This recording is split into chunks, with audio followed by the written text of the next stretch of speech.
Monica.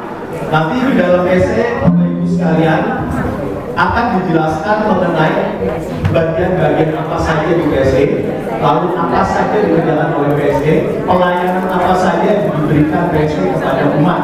Simak baik-baik karena sorry to say PSE paling banyak menangani.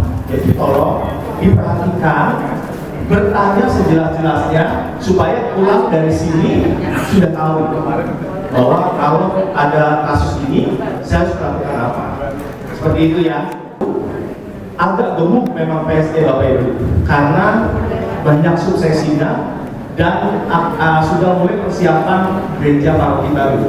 Jadi suksesinya gabungan nanti Monica juga dari Benedictus nanti kita sudah mempersiapkan. Baik, untuk awal saya panggilkan wakil ketua PSE yaitu Ibu Keti. Monggo Ibu Keti.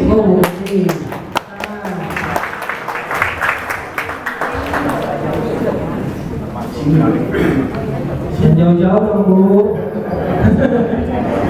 Lalu dari karitatif dulu. Karitatif, Bapak Ibu nanti bisa bertanya juga karitatif apa. Ada Ibu Susi ya isinya. Nah, banyak yang dikenal, terutama KRTD di lingkungan Bapak Ibu yang paling dalam, paling cerewet. Beliau didampingi Ibu Helen. Ibu Helen. Oke, lalu kemudian Bapak Ibu ada juga bidang suksesi perumahan. Nanti apa yang dikerjakan nanti akan dijelaskan. Saya panggil biasanya Bapak Joko. Dia insinyur. Menteri Perumahan ya Pak ya? Perumahan, ya betul. Ada seksi, masih satu seksi dulu, pemberdayaan. Bapak Ibu sekalian, pemberdayaan itu cukup luas. Jadi ada pemberdayaan itu memberdayakan umat dalam di UMKM maupun yang non UMKM berbentuk pelatihan. Jadi sedikit lebih banyak timnya di sini. Saya panggilkan PSC dulu Ibu Widya. Mari Ibu Widya. Nah, Bu Widya ini koordinator dari pemberdayaan. Di dalam pemberdayaan ada bidang UMKM. Saya panggilkan timnya langsung ya. Jadinya saya panggilkan Pak Didit. Lalu ada Bu Fiona. Lalu ada Bang Pucuk, Pak Yusuf, ya. Nah, ini dari yang membidangi UMKM-nya. Jadi pemberdayaan UMKM, beliau 3 orang ini. Nah, selain dari UMKM ada pelatihan. Jadi kita melakukan pelatihan pembekalan kepada UMKM. Siapa yang melakukannya, siapa yang membidanginya, siapa yang bertanggung jawab, saya panggilkan Pak Lukman.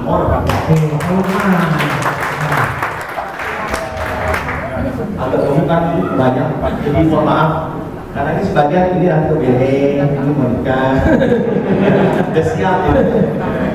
Nah, ada Ayo Kerja lagi. Ayo Kerja itu nanti dia belum reaksi saat itu, tapi akan melakukannya di bulan Maret mudah-mudahan. Jadi mendistribusikan segala hal tentang opportunities, kesempatan dalam pekerjaan. Jadi nanti ada yang mengatur untuk agar teman-teman tahu ada lowongan di mana, juga perusahaan di luar kita bisa tahu ada ketersediaan sumber daya tenaga kerjanya seperti apa. Saya panggilkan Ibu Sis ya, Sis aja dan Ibu Priyanka ya. Menteri Tenaga Kerja. Iya, kerja mulu tapi. Ini sekretaris kami, Bapak Kopi. Terakhir nih Bapak Ibu, the one and only yang jagain uang umat di PSE, saya panggil deh bendahara kita, Ibu Leni. Baik Bapak Ibu sekalian, inilah kami. Oh ya Pak Thomas, sorry Pak. Ya. Mau katanya sih di belakang. Saya informasi dari PSE kepada umat-umat di paroki. Jadi tugas dari seksi humas ya, dan humas. Dan Pak Tony juga. Pak Tony di bidang pelatihan kita di sana juga. Baik Bapak Ibu sekalian, demikian pengenalan kami. Kita langsung ke dalam subseksi masing-masing yang menjelaskan apa saja dilakukan dan apa saja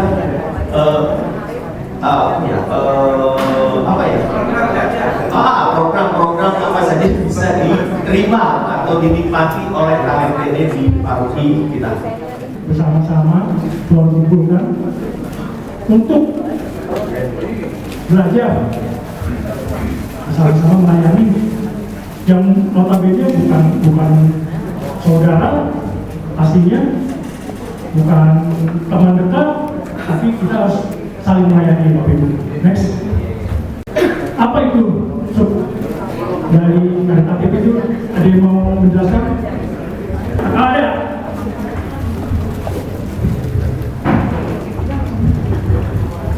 Yang diberikan kepada umat yang tidak mampu, contohnya janda yang tidak punya anak, dan diberikan itu setiap bulan, dievaluasi setiap 6 bulan dalam setahun. Baik, saya rasa 90% hampir tepat. Mungkin lebih baik Bu Susi sebagai PSI bisa menjelaskan apa itu karitatif. iPhone lagi, habis stok dah. Dari Akucu. Ibu, Akucu ya Bu ya. Karitatif ini ya sebagai sudah diungkapkan tadi, bantuan untuk umat Santa Monica yang memang membutuhkannya ya. Jadi umat ini termasuk yang tadi diomong oleh Dr. Dian, termasuk KLMTD ya.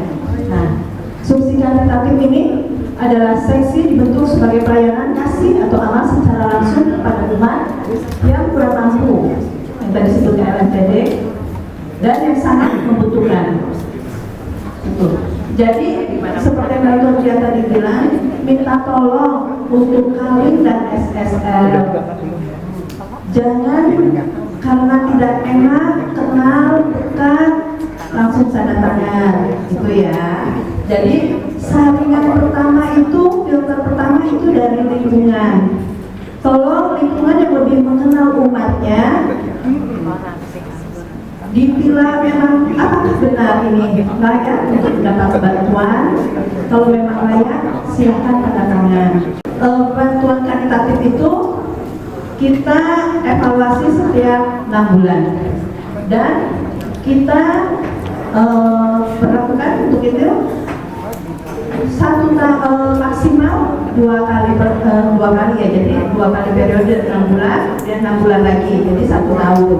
Kecuali memang umat itu benar-benar sangat membutuhkan, boleh kita perpanjang lagi. Harapannya dengan bantuan selama maksimal 1 tahun, umat itu ada perubahan ya. Karena kan dari sisi ekonomi kita dibantu, dari administrasinya mungkin bisa juga kan dibantu lagi dengan dari pemberdayaan, gitu ya, supaya bisa ada perubahan. Terus untuk menerima bantuan, alurnya umat yang membutuhkan boleh menghubungi ke Kali atau SSL, kemudian mengisi formulir dengan lengkap. Jadi yang ada di formulir itu tolong diisi ya. Jadi ada alasannya kenapa dan termasuk tanda tangan handphone yang lengkap ya itu. Terus dilengkapi dengan fotokopi KTP, fotokopi KK Biduk. Jadi untuk meyakinkan itu memang umat Santa Monica. Kemudian fotokopi rekening listrik 3 bulan terakhir. Itu untuk membantu kami menggambarkan gaya hidup dari si calon penerima ya. Itu aja. Kemudian boleh form yang sudah diisi lengkap dan dilengkapi dengan persyaratannya itu diletakkan di kotak PSE yang tersedia di sekretariat. Nanti tim dari kami akan membawakannya. Yang kedua kami akan mensurvei keterangannya dengan SSL, KALIM, dan calon penerimanya. Kemudian nanti akan dibawa tim PSE untuk didiskusikan. Baru setelah itu, jika diterima, akan ada proses berikutnya, ada pemberitahuan untuk pengambilan bantuannya. Jika ditolak, juga akan ada pemberitahuan ke pengurus lingkungan. Itu ya.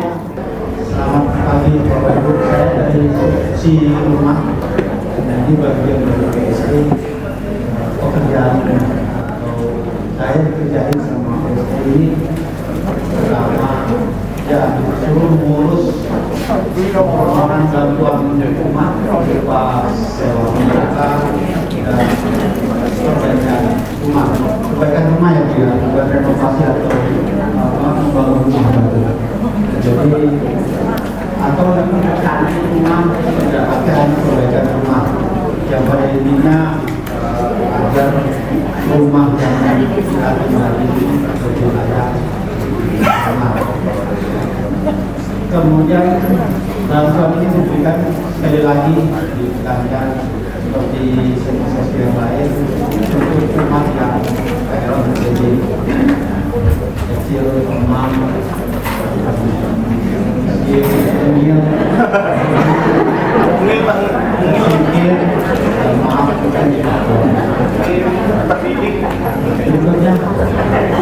Nah ini proses pengajuan permohonan kurang lebih sama dengan seksi kualitatif lain. Ada formulir yang harus diisi yang tentunya harus diketahui oleh SSL dan ketua lingkungannya. Kemudian dilakukan dengan tata hidup dan kalau khusus untuk rumah bila ada apa namanya RAB atau somasi biaya nomor disampaikan juga. Kemudian formulir itu diletakkan di kotak PC, nanti kita ambil, kita cek.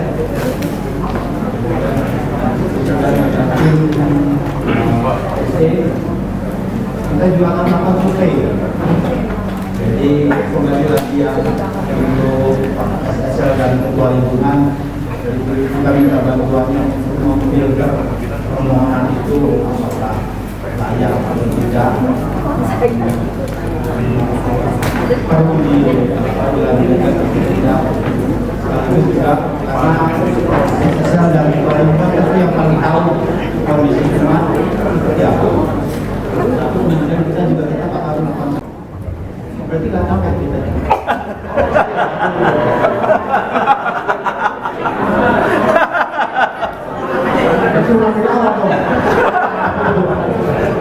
Ya kira-kira seperti itu dari seperti subsidi rumah. Terima kasih Pak Yoko. Kita apa itu seksi ini apa pelatihan ini kalau dari seksi kepemudaan ya, jadi pemberdayaan itu banyak termasuk Ayo Kerja, ada UMKM dan saya di pelatihan baik sebagai tujuannya adalah bidang pelatihan adalah panjang tangan dari paroki untuk lingkungan di wilayah paroki, utamanya untuk melatih setiap kegiatan itu melatih umat untuk menambah keterampilan individu. Ya Bapak Ibu, dengan harapannya utama yaitu, jadi kalau PSE itu identik supportnya adalah untuk umat yang kaya ini.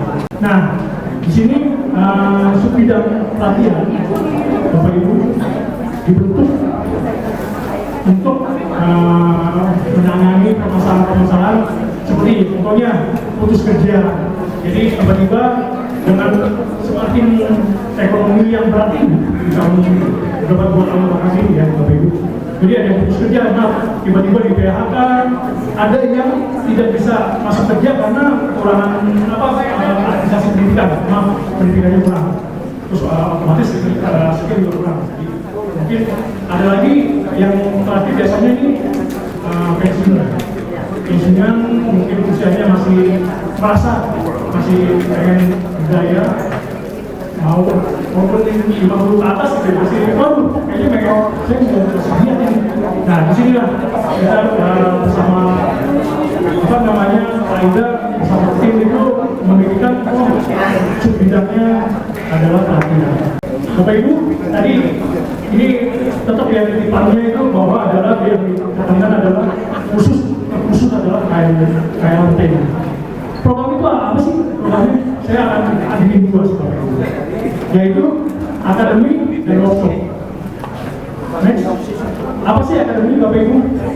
Akademi adalah pelatihan yang bersifat lebih dari 3 kali pengulang, yang bekerja sama dengan lembaga yang profesional, yang sudah jelas lisensinya. Nah ada tadi disinggung dari pendidikan ya, ada admin. Kita sudah bekerjasama dengan admin sekarang. Tahun lalu sudah ada 2 orang yang ikut. Nah lalu kemudian kita kerjasama untuk tahun ini. Saya kerjasama dengan Mutiara Kasih Maros itu untuk caregiver, untuk apa namanya pengasuh orang tua, bayi. Nanti saya kerjasama dengan Mutiara Kasih Maros yang tenaga profesional. Lalu kemudian apa sih workshop? Nah, workshop itu adalah yang 1 kali latihan 1 hari. Ya durasinya dari pagi biasa paling lama 8 jam lah. Itu workshop ya namanya Bapak Ibu. Kemarin itu kita mengadakan pelatihan politik tradisional. Itu pesertanya kemarin itu saya melakukan pendaftaran, ternyata antusiasnya tinggi itu. Itu baru daftar baru 2 hari aja itu sudah cuma memang dalam G-Form itu akan mengerucut informasi data masing-masing, karena yang kita butuhkan adalah benar-benar ALTD. Jadi bisa disampaikan Bapak Ibu, Polri, Alim, dan SSL bahwa untuk ini prioritas adalah untuk ALTD. Apakah ada dari yang beberapa pilihan workshop akademi atau pelatihan yang sifatnya lebih tinggi ya? Artinya kan kalau umat itu punya kebutuhan atau keinginan untuk mengusahakan sesuatu, kalau cuma sekali dikasih pelatihan itu dan tanpa ada pendampingan berikutnya, sehingga mereka fail. Padahal yang mereka waktu kita mendampingi umat itu lebih ke pendampingan terus-menerus ya. Saya membuat ini memang agak sedikit beban karena apa ya? Bagaimana supaya tetap dan jadi begini. Berapa? Jadi Desember kemarin kita mengadakan pelatihan pikir, nanti pelatihan pikir tradisional. Nanti bulan depan itu saya sudah pengajuan untuk mengadakan pelatihan pikir tradisional. Jadi sambungan contoh ya Pak. Jadi Bapak Ibu benar yang dari Bapak sampaikan, jangan sampai kayak kita seminar selesai. Saya nggak mau. Jadi Bapak Ibu, setiap saya membuat pelatihan, saya akan bawa buku. Di situ nanti dibuat isinya yang mau bersama-sama membangun. Ini akan monitoring sampai bisa. Harapan saya juga. Jadi sia-sia untuk satu pelatihan. Saya harus nyambung lagi. Yang tadi ngomongnya dari ujian itu dari nasional, apalagi sekarang tahun ini adalah ujian rekayasa. Nah kalau kayak gitu tadi pertanyaan tenaga sebelah saya sih.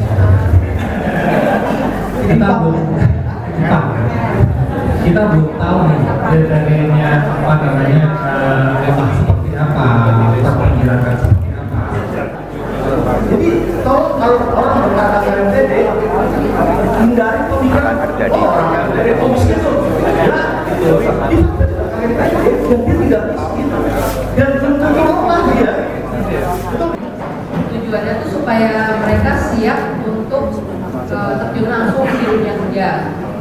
Nah, ada satu lagi untuk pencari pekerja itu lapangan usahanya. Nah, Kalau dari Ayu Kerja sendiri itu kita sedang mempersiapkan untuk mendatabase semua data para pencari kerja dan pencari pekerjanya juga. Untuk kegiatannya akan diselenggarakan, kita nanti akan ada mini job fair.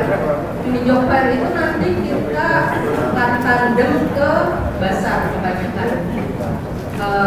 Setiap ada basar di gereja kita akan buka stand untuk menampung para pencari kerja sama para pencari pekerja. Kalau misalkan ada dari umat atau warga Santa Monica yang istilahnya mencari pekerja gitu, kita bisa tampung buat jadi database kita.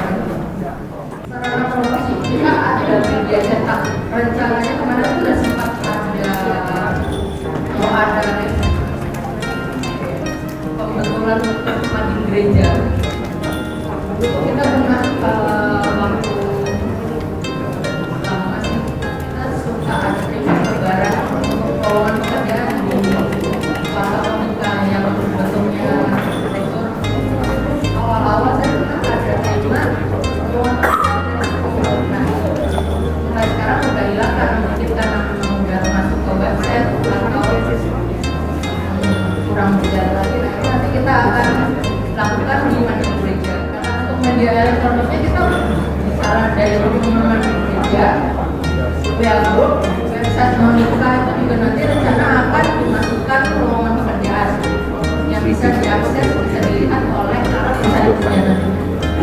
Sama kalau dari KAJ sendiri ada harapan juga ini, jadi bisa diakses sama para pencari kerja.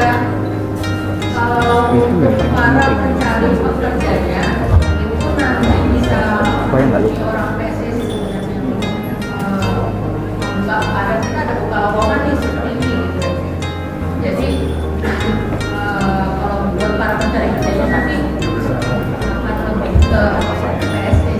Mereka nggak akan bisa harapan juga ini.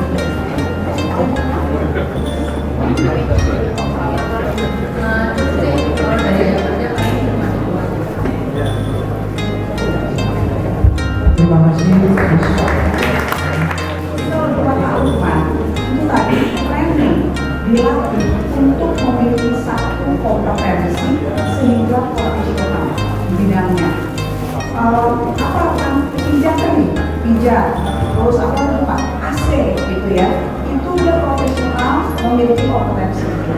Nah nanti di mentilnya tadi yang kita ada pertanyaan itu nanti kita di mentilnya bagian kemana. Kemudian kalau ada kerja lagi, mencari kerja, kami menjadi hak atau penghubung antara perusahaan yang mencari kerja dengan orang yang mencari pekerjaan, gitu.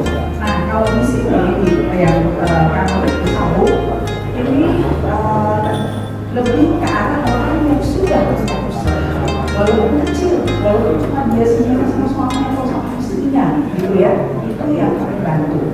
Kemudian, nah ini dia, jadi awalnya ini tahun banget ya Bapak Ibu, kami mulai dari 3 tahun yang lalu, itu tidak ada data sama sekali UMKM. Terus kami mulai, akhirnya data terkumpul di basar pertama 3 tahun lalu itu 40 UMKM. 40 sampai sekarang coba tebak kameranya berapa kira-kira sekarang 3 tahun itu 200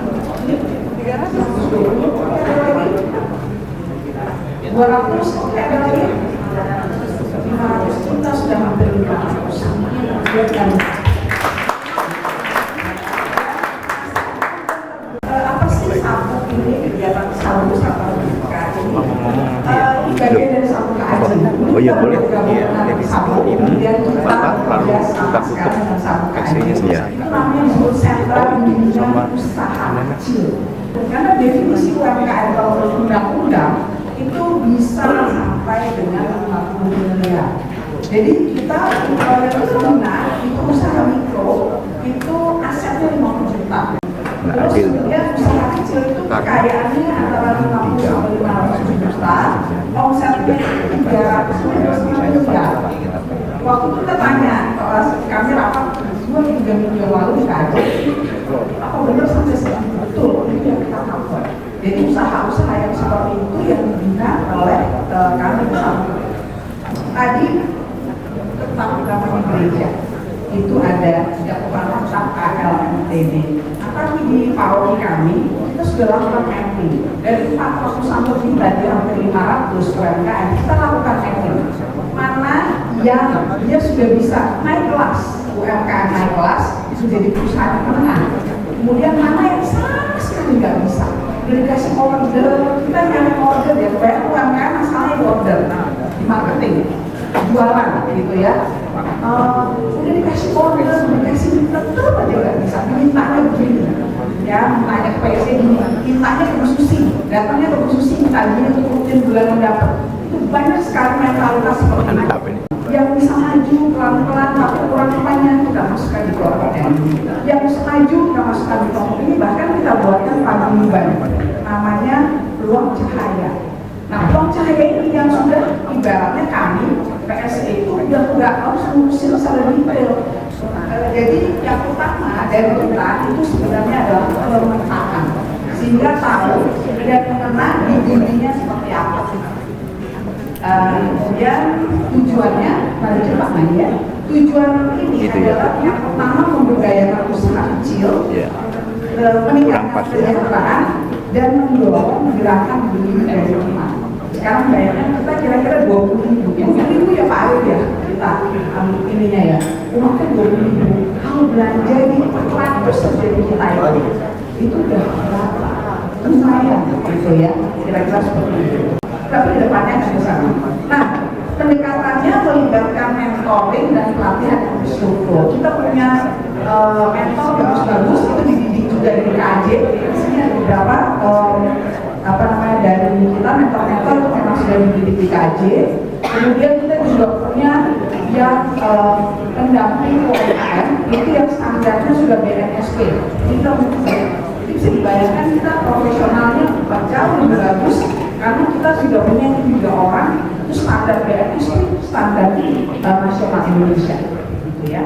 UMKM tadi untuk bisa masuk ke komunitasnya ini bagaimana caranya gitu ya, yang pertama. Terus kedua, untuk mengikuti workshop dan seminar itu apakah harus yang sudah mempunyai usaha gitu atau memang yang seperti contohnya tadi yang baru PHK gitu ya, terus mau coba-coba untuk memulai bisnis gitu, apakah bisa juga seperti itu?